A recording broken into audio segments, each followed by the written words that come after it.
What's been your like latest epiphany? I mean, obviously you've been doing this for a while now, but like, you know, life is a continuous journey of learning. What's something that you learned lately about business, about life, and just? I learned that self-care in life will translate to anything else that you touch.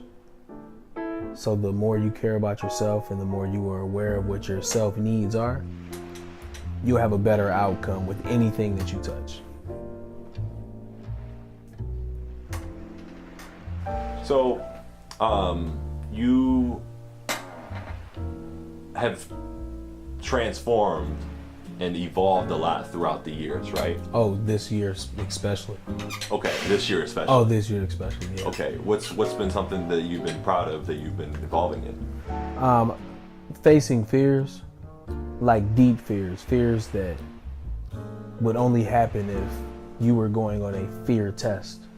And sometimes life will put you through tests, but you have to pass. And if you don't pass, he'll keep putting you through the same test. Okay. Well, what's something that you had to go through that was fearful, that did test you? Situations that I cannot control that affect me. That's something that's a very fearful thing for me, because I like to be in control. You know, I like to make sure that everything I do, I have at least some type of say in it. That way I feel comfortable, you know, going into the situation. So I'd have to say I overcame the fear of not knowing and having to keep pushing forward through everything in life when one thing was messing up. So the year ago self and the year later self of you, the you of right now, you said there's a discrepancy, huge discrepancy in terms of awareness. Yeah. What advice would you give to the year ago self? Well, the advice I would give is that you have to go through to know how.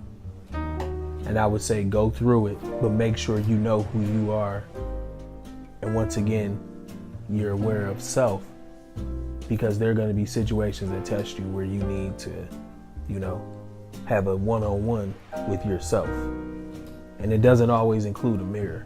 You can be driving down the street, you can be sitting at work. Whenever you need to have that epiphany, you have it. That's the biggest key. What's the biggest epiphany that you've had thus far in life that really changed your perspective and how you attack things? Expectation. When you expect something from someone, you're basically setting yourself up for it to be a two-way street. Either it's gonna happen this way, or it's not gonna happen that way. You know, I kind of like to keep things open, like an intersection now. That's how I think now. I'm an intersection thinker. I might have to turn here on the left. Oh, Google messed up. You never know. But one thing I do know is I'm gonna get there. Optimism. See.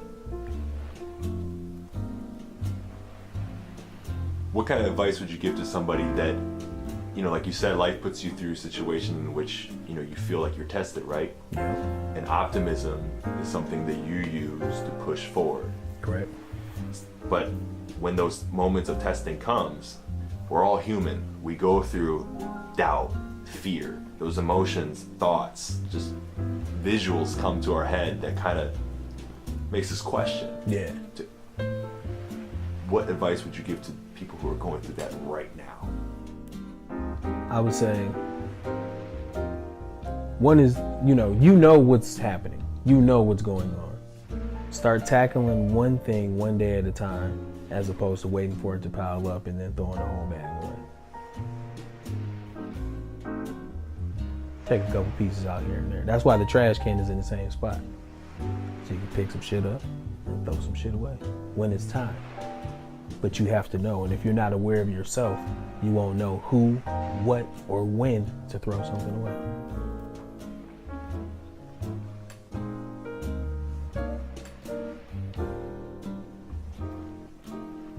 You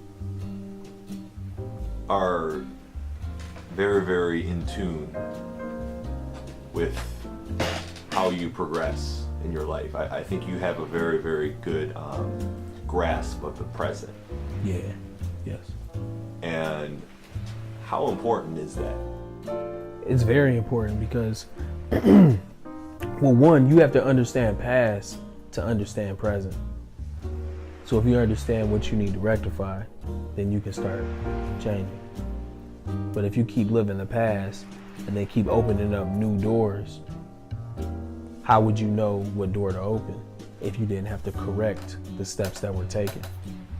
So you always want to make sure that, you know, before you take a new step, you close a step.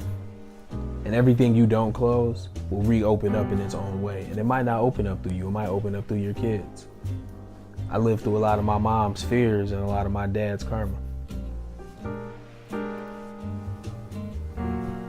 So the important thing is to know yourself. And nobody can help you with that. You can blame as many people as you want. My dad wasn't there, my mom died. You can do whatever you want, but you have to know yourself. They birthed you, not worth you. How do you find yourself though? A lot of people say that, but it's hard for them to understand who they really are for sometimes. What is it that you do that allows you to understand that better? Well, you find yourself through recognizing, you know, where things are bad at. That's how you find yourself. You find yourself through recognizing and redoing. You know what? I just wrote something down the other day.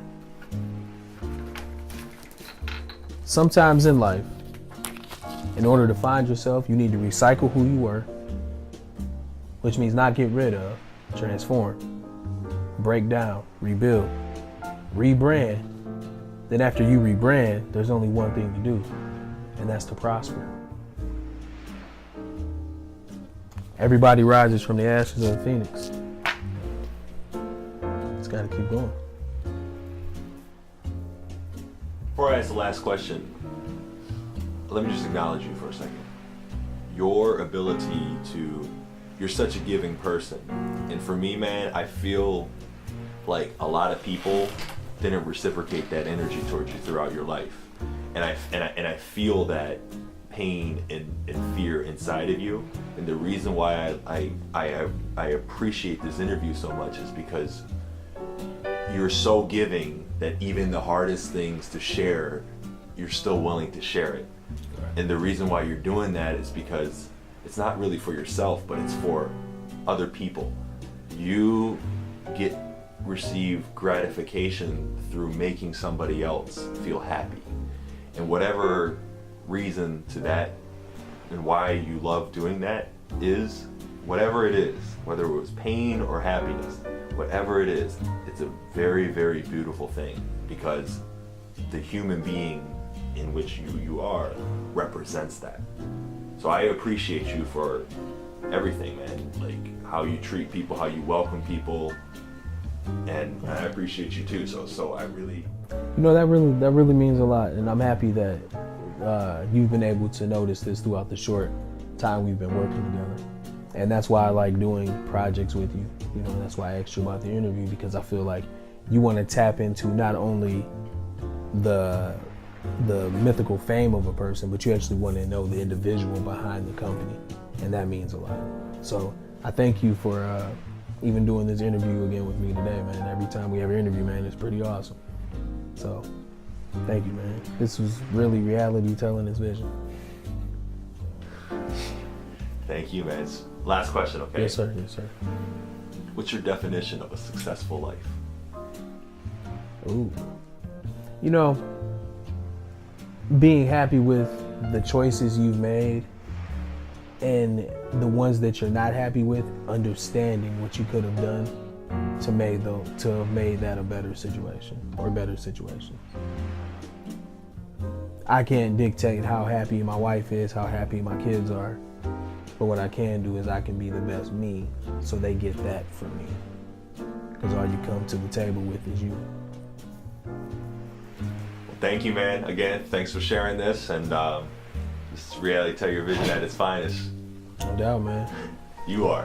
Thank you, Leo, my man.